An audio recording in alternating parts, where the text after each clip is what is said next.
Gente, vamos continuar nossa conversa sobre os processos de expressão da informação genética. Vamos falar ainda um pouco mais sobre transcrição, tradução. Mais para frente a gente vai voltar a falar um pouquinho sobre duplicação.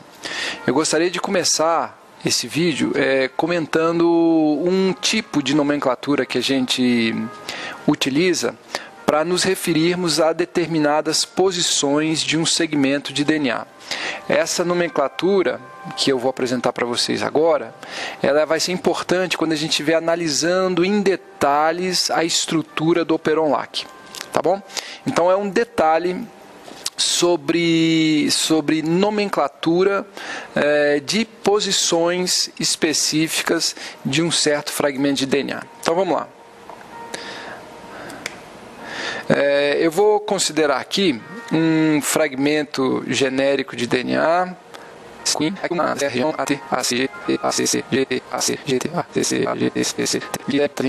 e vou desenhar a fita complementar antiparalela sempre,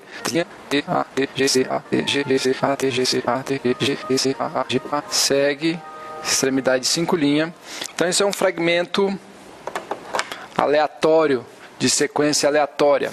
Eu acabei de chutar essa sequência. Então, eu vou supor a existência de uma região promotora nesse fragmento de DNA que eu acabei de desenhar. Eu vou chutar para vocês que essa região aqui seria uma região com atividade promotora. Tá? Depois a gente vai ver quais são as características, ou seja, qual a sequência que faz com que um segmento de DNA funcione como um promotor, ou seja, funcione como aquele ponto fundamental para o início do processo de transcrição. A gente vai ver características de promotor de eucarioto e características de promotor de procarioto. Primeiro, com os procariotos que são mais simples. Por enquanto, eu simplesmente vou dizer que essa pequena sequência ATAC pareado com TATG, essa dupla fita de DNA tem essa atividade de promotor. Tá certo? Uma suposição, estudo hipotético.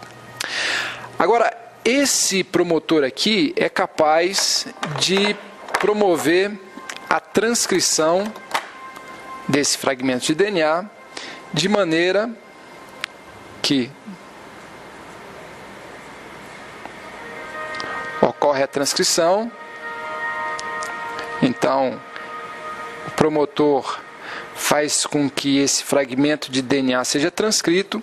E eu vou desenhar aqui o o RNA produzido por esse fragmento de DNA. Então, o RNA produzido, digamos, foi Já sei, vocês já perceberam, se isso aqui é um RNA, a gente não pode usar T. Tem que usar U. Então vamos trocar aqui C, G, U, A, C, G, U, A, C, C, A, G. Aqui a extremidade 5 linhas e aqui a extremidade 3 linhas. Vou até circular aqui só para... Então está aqui o RNA produzido por esse fragmento de DNA, supondo a existência de uma região promotora que está aqui nesse quadrado verde, né? Então, presta atenção, gente. Se eu comparo essa sequência de RNA com esse fragmento de DNA, eu consigo perceber que essa sequência, essa fita de RNA produzida, ela tem a sequência idêntica, só trocando o T por U, a justamente essa região do DNA aqui, ó.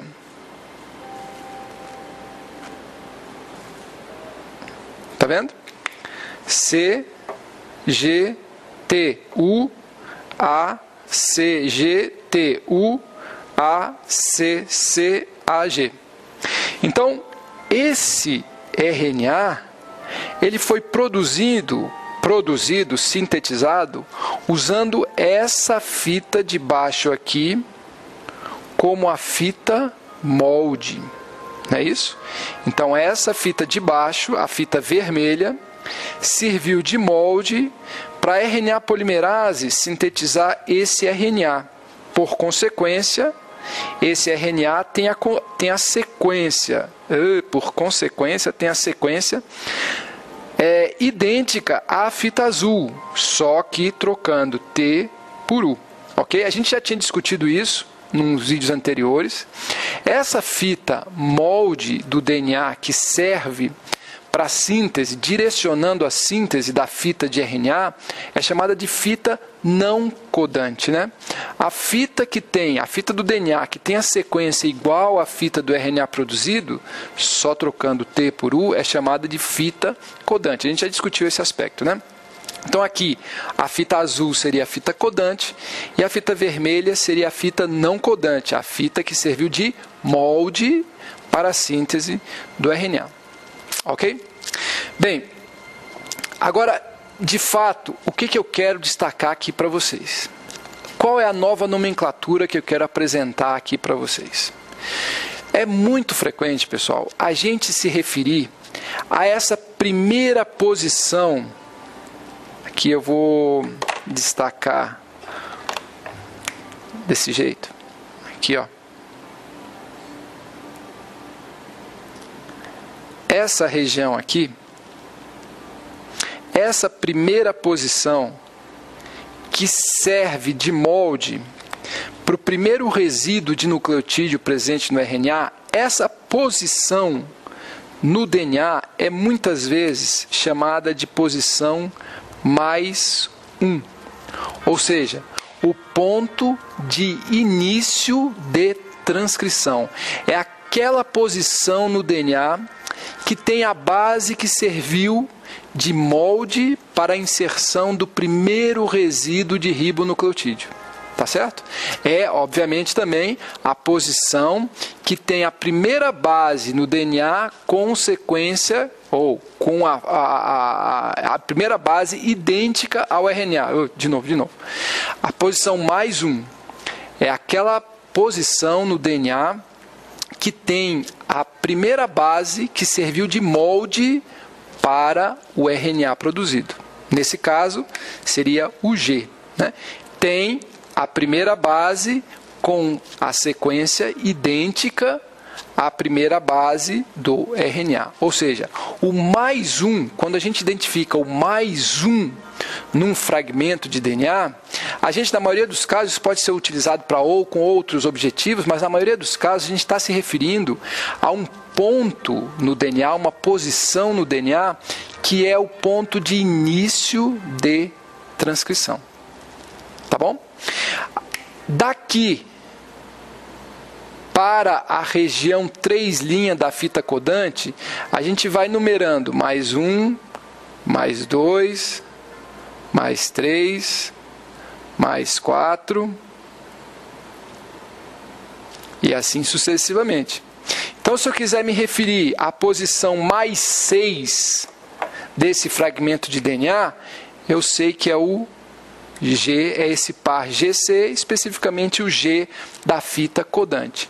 O ponto de início de transcrição é aqui, então é mais 1, posição mais 2, mais 3, mais 4, mais 5, o G é a posição mais 6. Então, essa parte positiva, a utilização dessa nomenclatura de positivo, seguido de um número, é uma tentativa da gente se referir de uma maneira mais simples, mais direta, a uma certa posição no fragmento de DNA referente ao início da transcrição, que é a posição mais 1. Toda essa parte positiva, os números vão crescendo e a gente vai se movimentando em direção à extremidade 3' da fita codante, ou seja, a fita que tem a mesma sequência do RNA, só trocando T por U. Ok? E, seguindo no inverso, a posição imediatamente anterior ao mais 1, a gente chama de, que seria esse C aqui, menos 1. O A, menos 2 e assim sucessivamente. Quanto mais perto da extremidade 5' maior o número negativo. Ok? Então, a nomenclatura negativo, o uso do sinal negativo, é para aquelas regiões que estão mais para a 5', mais a montante do ponto do início da transcrição. Então, positivo, ponto de início de transcrição e seguindo para a extremidade 3' da fita codante. Sinal negativo, posições que estão antes daquela posição que serve de início de transcrição.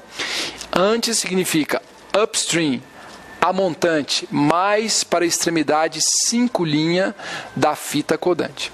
Ok? Então, é muito importante que vocês já comecem a compreender essa outra forma que a gente utiliza muito para nos referirmos a certas posições no fragmento de DNA. Mas posições positivas e posições negativas. Posições positivas mais para 3' de um ponto específico, que normalmente é o ponto de início de transcrição, que a gente fala que é o +1. Negativo antes, regiões do DNA que estão antes do ponto de início de transcrição.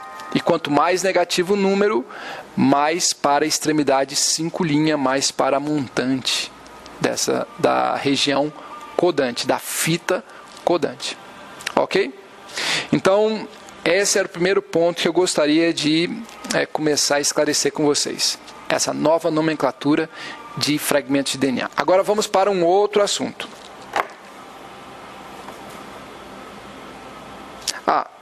Não resisto. Então, se na prova, por exemplo, eu poderia colocar assim, verdadeiro ou falso? Verdadeiro ou falso? Isso é uma questão de prova.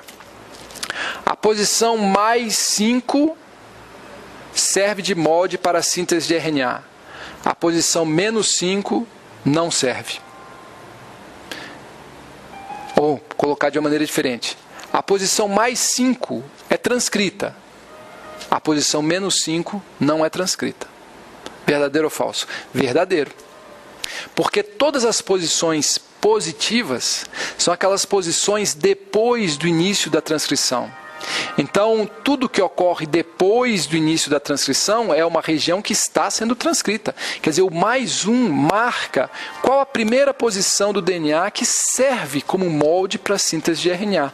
Então, a parte positiva de um DNA, na maioria dos casos, isso é praticamente 100% dos casos, a gente usa essa nomenclatura para se referir a regiões transcritas, posições positivas. O ponto de início da transcrição é +1.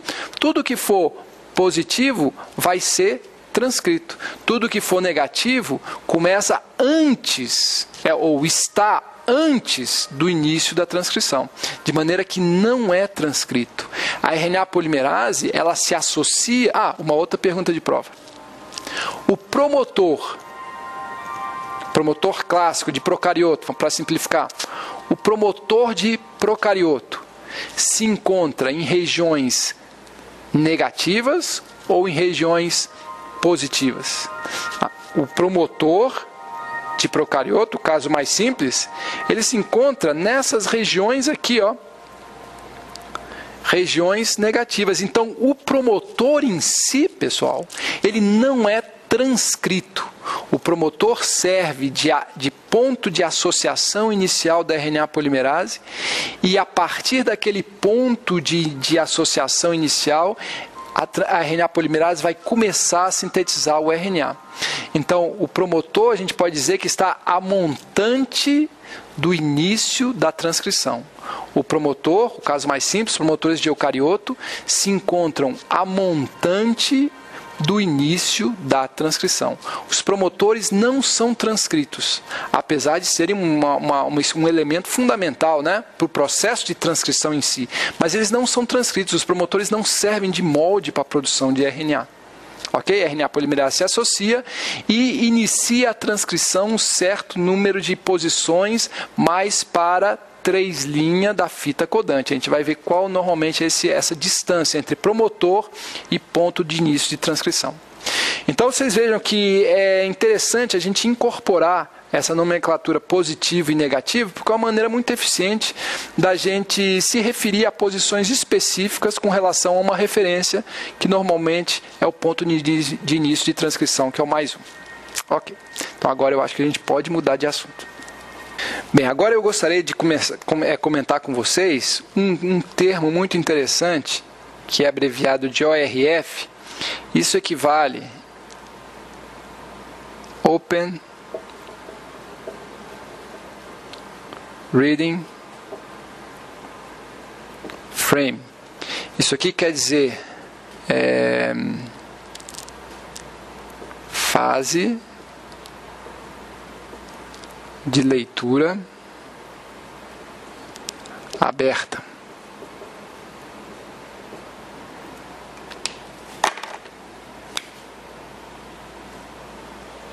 Fase de leitura aberta. Isso aqui é um termo que a gente usa muito em biologia molecular. Open Reading Frame. Open Reading Frame. Né? O que é essa ORF? Fase de leitura aberta. Quando você está analisando uma sequência de DNA ou uma sequência de RNA mensageiro, normalmente a primeira tentativa que a gente faz ao analisar essa sequência é procurar uma região que potencialmente codifique proteína, porque evidentemente as proteínas são os grandes agentes fenotípicos, né? Então quando você descobre uma sequência nova de DNA, a primeira coisa é, vem cá, será que isso aqui pode codificar uma proteína? Bom, para poder codificar uma proteína, a sequência do DNA ela tem que ter um conjunto de códons relativamente extenso, de maneira que a proteína a ser produzida seja de um tamanho razoável, né? Quer dizer, o que a gente não pode encontrar numa sequência de DNA que tenha potencialmente a capacidade de produzir proteína é muito códon de terminação. Ok? Então, uma Open Reading Frame, uma sequência, uma fase de leitura aberta, é uma região no DNA ou no mRNA que contém um determinado número de códons que evidentemente podem servir como o molde, né, para a síntese de proteína. Então, Open Reading Frame, eu diria que a gente pode colocar assim, sequência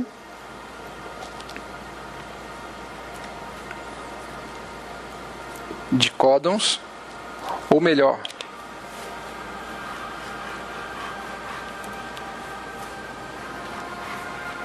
vou botar assim, é uma sucessão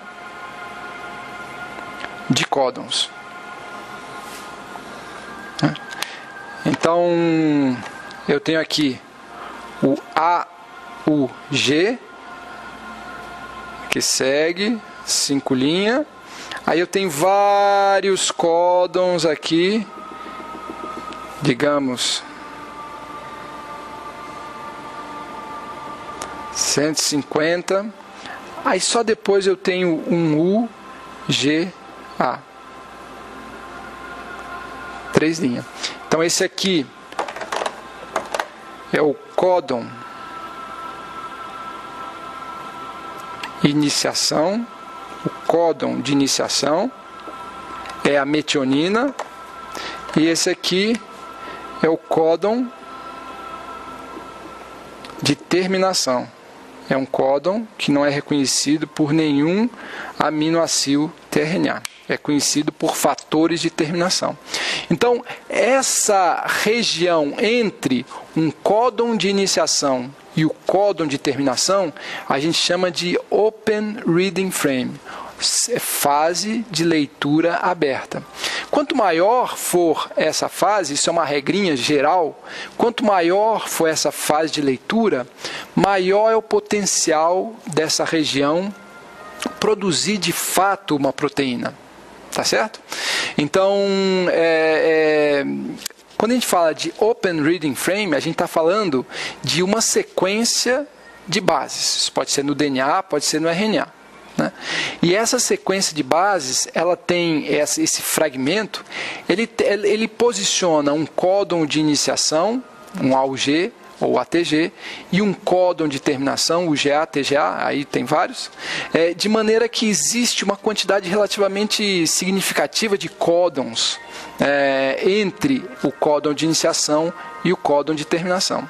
Quanto maior for essa fase de leitura aberta, mais forte é esse candidato a ser uma fonte, né, de informação para a produção de proteína.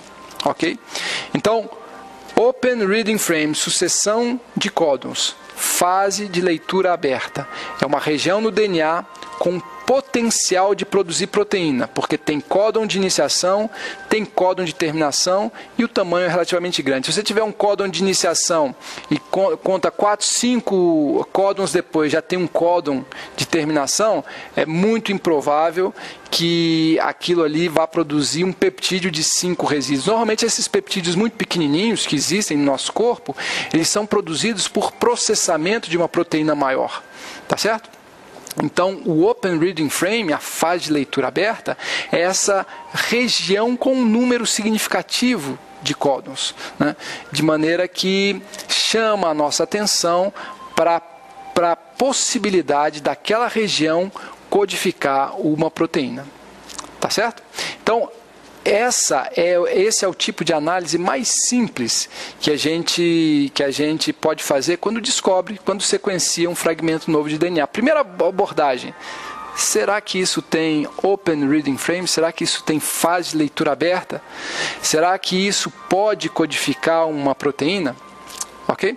Além da posição do códon de iniciação, códon de terminação, um determinado número razoável, né, de códons entre o códon de iniciação e de terminação, ou seja, além desse tamanho de aminoácidos da proteína, a gente também leva em conta outras coisas, como posição de sequências importantes para a associação do ribossomo com o mRNA, isso é uma coisa que a gente ainda não viu. Então, o códon de iniciação, o AUG, ele tem que estar uma certa posição antes do AUG.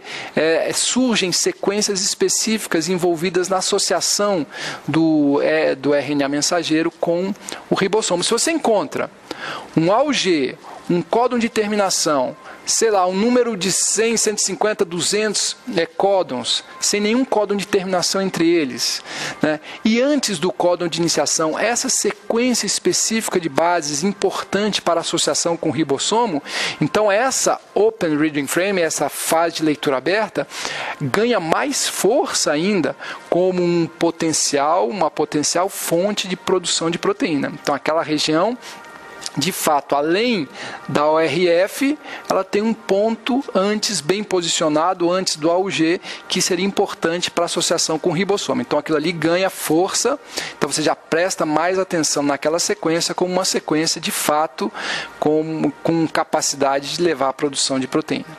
Tá certo? Então, lembra, Open Reading Frame, fase de leitura aberta, uma sucessão de códons, um candidato, uma região do DNA candidata à produção de proteínas. Certo? Ok. Então agora, aproveitando, já que estamos falando desse Open Reading Frame, eu vou dar um outro exemplo para destacar um outro detalhe, né? Na verdade é um detalhe muito importante do código genético e do processo de produção de proteínas. Preste atenção numa coisinha aqui, ó. Eu vou escrever aqui sequência arbitrária, 5 linhas, C, A, G, A, U, G, C, C, C, G, G, G, A, C, U, A, G, C, A, U, A, U.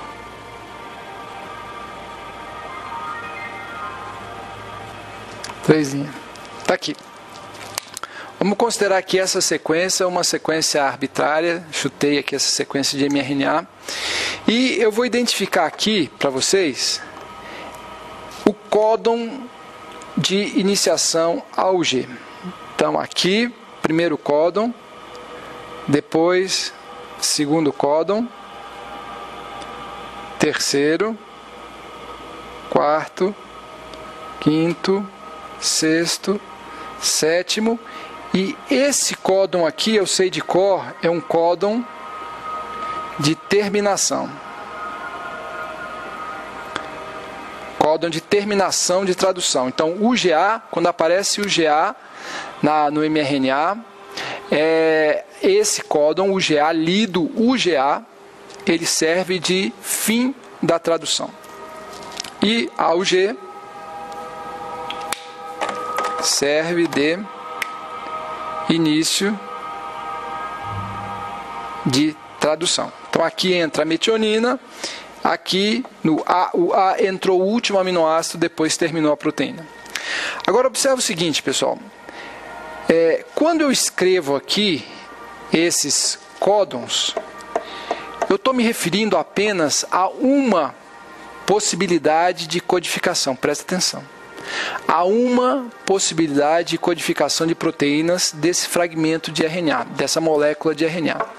Vocês querem ver outra possibilidade? Eu posso dizer que o primeiro códon é esse aqui, ó.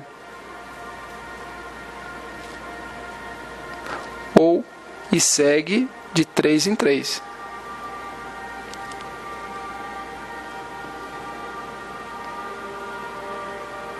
Ops, UAA, isso aqui é um códon de terminação.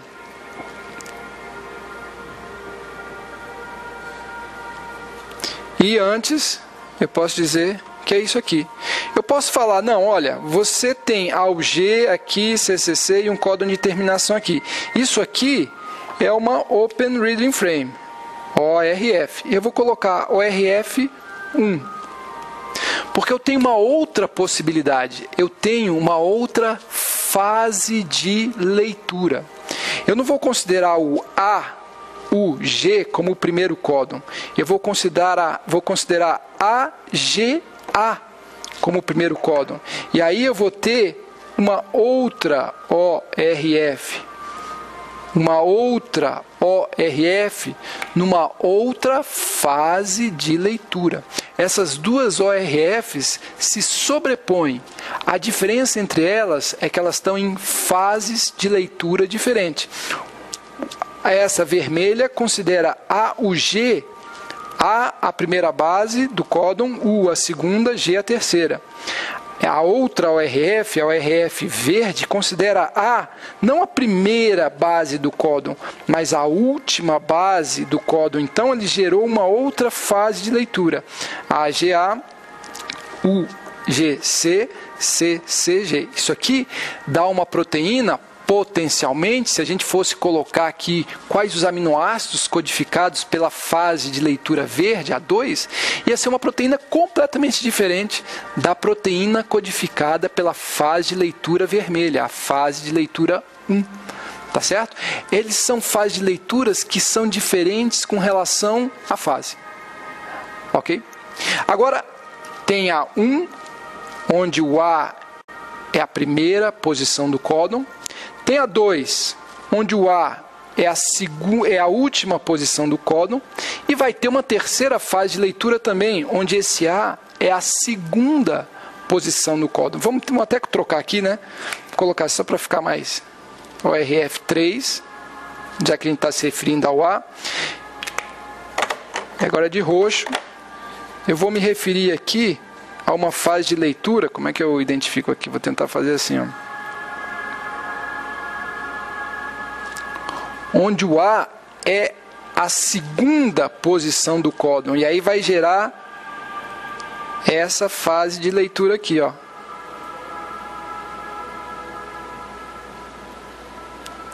Aqui. Oxi, ficou esquisito, hein? Mas tudo bem. Aqui. Aqui. Vou colocar assim, de repente melhora a confusão. Então, nessa fase roxa, eu vou chamar de ORF 2. Estou considerando agora o A como a segunda base do códon. O ORF1, o A era a primeira base do códon. No ORF3, o A era a terceira base do códon. Então, todo fragmento de DNA, meus amigos, todo fragmento de DNA, ele tem no mínimo, você pode assumir como 3 ORFs em todo fragmento de DNA. Todo fragmento de DNA ele pode ser analisado em 3 fases de leituras diferentes. Qual a diferença entre essas 3 fases de leitura? É um shift, uma mudança de uma base. O código genético, essa sucessão de códons, é feita sem intervalo. Você começa lendo os 3 primeiros, depois os 3 segundos, então é de 1 a 3, depois de 4 a 6, depois de 7 a 9, depois de 10 a 12. Não existe nenhuma posição que diga terminou um códon. Essa fase de leitura é definida pelo início da tradução, né? Então é ali que você acaba definindo quais serão todos os outros aminoácidos, porque a fase de leitura não muda durante o processo de tradução. Então, e aí o que acontece? Se você tem um fragmento de DNA, esse fragmento de DNA ele pode ser lido em 3 fases. Então, a princípio, todo fragmento de DNA ele codifica ou tem potencialmente a capacidade de codificar pelo menos 3 peptídeos diferentes.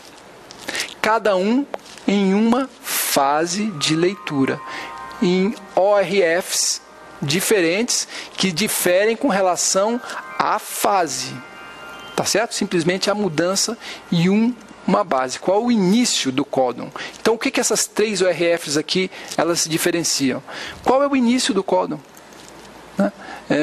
E isso acaba definindo a fase de leitura de todo o fragmento de DNA, consequentemente a sequência da proteína. A sequência da proteína é completamente diferente em cada uma dessas 3 fases de leitura. Tá certo? Normalmente, já que todo fragmento de DNA contém pelo menos 3 ORFs, como é que a gente se decide sobre qual é a ORF produzida?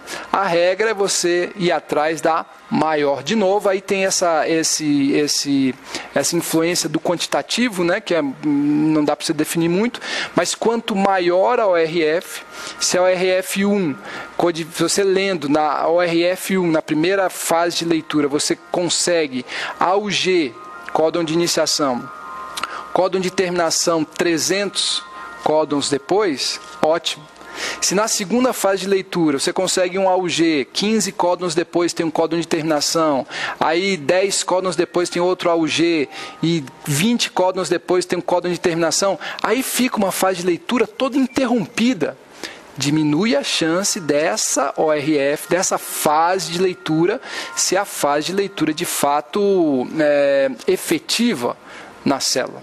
Okay? Então tem a ver, a questão tem muito a ver para você escolher qual é a ORF de maior potencial de produção de peptídeo, tem muito a ver o tamanho, o número de códons, né, livres, né? Ou seja, a distância entre o códon de iniciação e o códon de terminação. Ok? Então, esse era o segundo assunto que eu queria discutir com vocês. Ok. Então agora vamos para o terceiro assunto, sair de tradução, vamos voltar à transcrição. Eu gostaria de falar de algumas diferenças entre transcrição de procarioto e transcrição de eucarioto. E também, na verdade, é mais sobre a diferença da organização gênica de procarioto e eucarioto. Então vamos lá. Bem, vamos lá aqui. Então eu vou escrever assim, ó. Eu acho que é mais sobre estrutura gênica. Estrutura gênica. Inclusive eu vou dar o exemplo do próprio Operon-Lac. Eu vou escrever aqui um fragmento de DNA representando aqui 5 linhas, 3 linhas.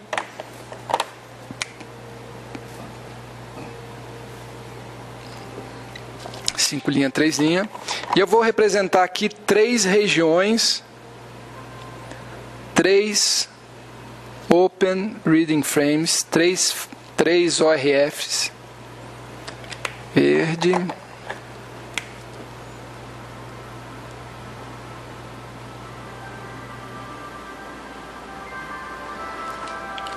roxa,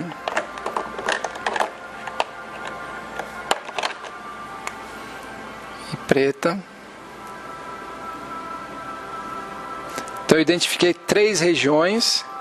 Esse fragmento de DNA tem um promotor que eu vou representar aqui assim. Esse aqui é o promotor. E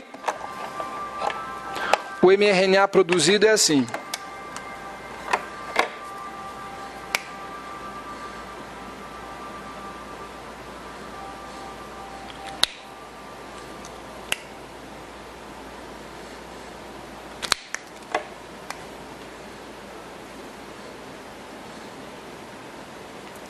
Três linhas, 5 linhas. Esse aqui é um mRNA. Aqui houve a transcrição.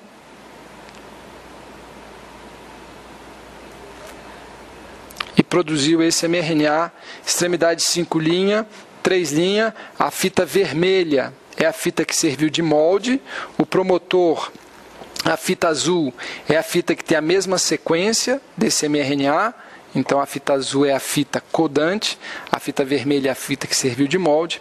Agora essas 3 regiões aqui eu destaquei dessa maneira, porque essa primeira região aqui codifica um peptídeo, que é a beta-galactosidase, uma enzima. Está aqui uma enzima. No mesmo mRNA, nessa região roxa, está codificada uma outra enzima chamada permease. E no mesmo mRNA está codificada uma outra enzima chamada transacetilase. Está aqui. 3 enzimas. Então são 3 peptídeos, entidades independentes. A beta-galactosidase é uma enzima, é uma proteína que tem extremidade amino e extremidade carboxi. A permease é outra enzima, tem uma extremidade amino e extremidade carboxi, inclusive é uma enzima de membrana. E a transacetilase é um outro peptídeo, uma outra enzima, tem uma extremidade amino e uma extremidade carboxi. Cada uma dessas enzimas, no mRNA você encontra um códon de iniciação e um códon de terminação. Então, depois do códon de terminação da beta-galactosidase, você encontra o códon de iniciação da permease. Depois do códon de terminação da permease, você encontra o códon de iniciação da transacetilase e tem o seu próprio códon de terminação. Tá certo? Então, são 3 peptídeos, 3 proteínas, todas codificadas no mesmo mRNA. Isso caracteriza, pessoal, um mRNA chamado de mRNA policistrônico. Então, um mRNA policistrônico é um mRNA que codifica na mesma molécula de mRNA. Uma extremidade 5 linhas e uma 3 linhas. Só uma 5 linhas e uma 3 linhas. É uma fita de mRNA. Foi mouse. Esse mRNA, ele tem regiões que codificam peptídeos diferentes, entidades diferentes. Tá certo? Proteínas diferentes.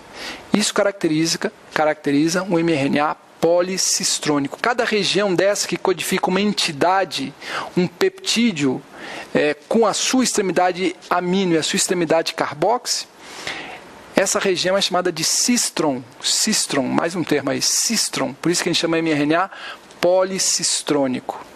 Ok? Então, isso é típico de procarioto. O próprio Operon-LAC é uma unidade de regulação que produz um mRNA policistrônico, exatamente o mRNA que codifica para essas 3 proteínas aqui. Então, esse exemplo aqui é do Operon-LAC.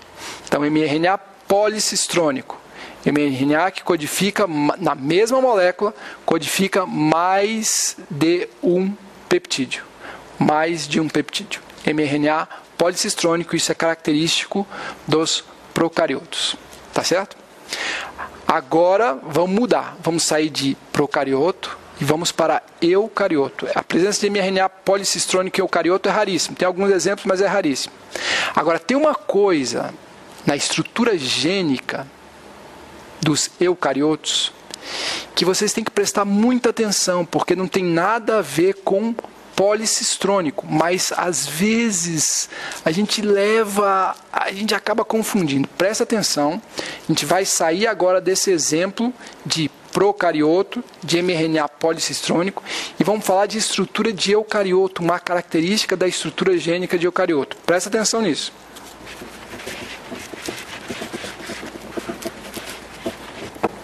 Agora eu vou desenhar aqui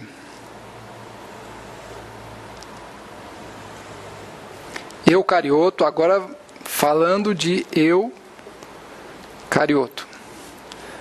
Um pedaço do DNA, 5 linhas, 3 linhas, 3 linhas, 5 linhas, isso aqui DNA. Transcreveu e produziu, vou escrever aqui,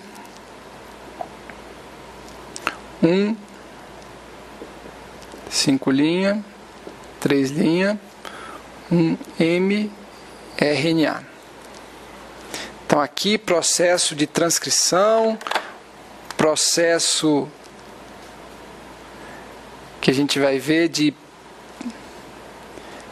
splicing, depois a gente vai discutir isso aqui. Agora daqui,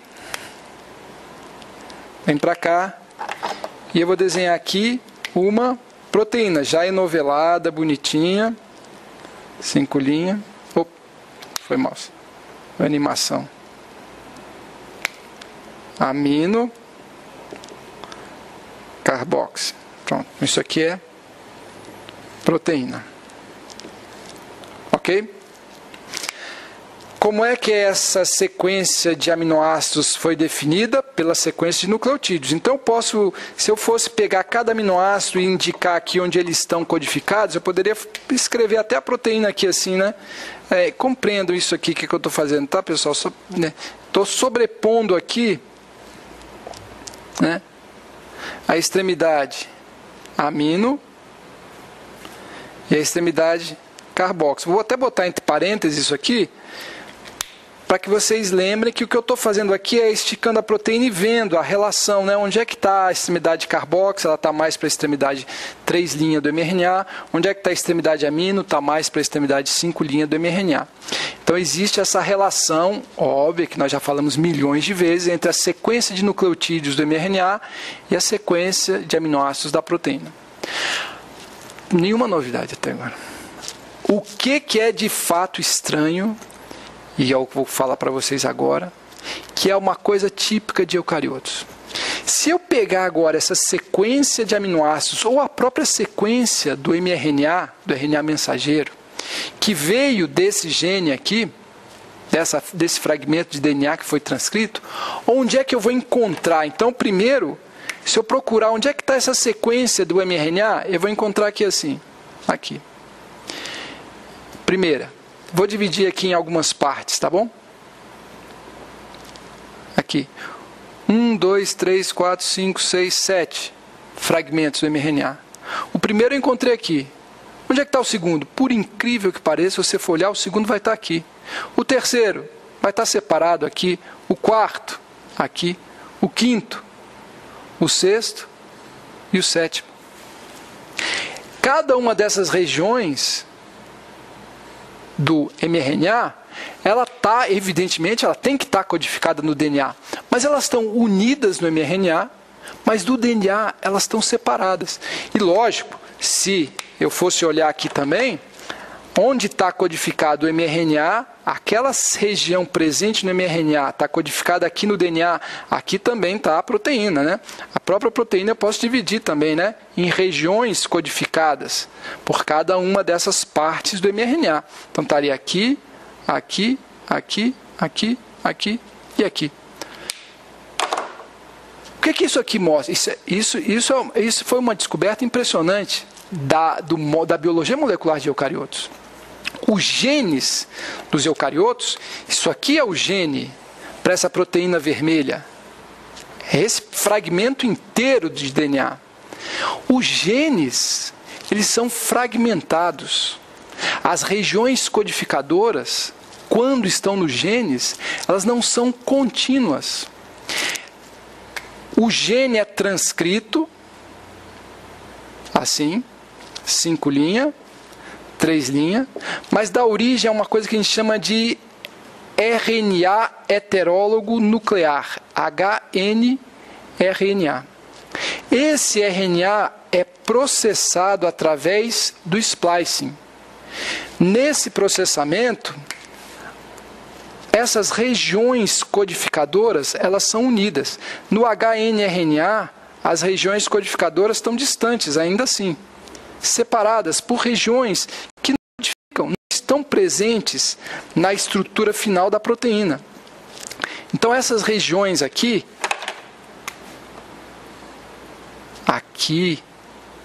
nesse hnRNA, são as regiões que estão aqui no DNA. São regiões que não estão codificando para a proteína analisada. Então, a proteína está aqui, a sua sequência de aminoácidos corresponde à sequência de nucleotídeos no RNA mensageiro, mas esse RNA mensageiro ele foi montado. O RNA mensageiro, em eucariotos, ele vem de uma outra classe de RNAs chamadas hnRNAs. Esses hnRNAs contêm as regiões codificadoras, as regiões verdes, mas contêm também sequências que não codificam. O hnRNA é um retrato da forma fragmentada na qual os genes são armazenados no cromossomo eucariótico. Os genes são armazenados em bloquinhos, em regiões codificadoras. Essas regiões codificadoras no gene, essa região aqui, essa aqui, essa aqui, as regiões gênicas que codificam e que estão presentes no mRNA, essas regiões são chamadas de exons. Exons. As regiões gênicas que não codificam, que não estão representadas na estrutura proteica, não estão representadas na sequência do RNA mensageiro, o RNA maduro, essas regiões que são retiradas, essas regiões aqui, ó, que são retiradas no processo de splicing, as regiões que estão presentes no hnRNA, que estão presentes no gene, mas que estão ausentes no RNA mensageiro, essas regiões a gente chama de intron. Ok? Então, intron é aquela interrupção, é uma região presente no gene dos eucariotos, presentes nos RNAs heterólogos nucleares, que interrompem, que se intrometem entre as regiões que de fato codificam, que estão presentes no RNA maduro, no RNA mensageiro.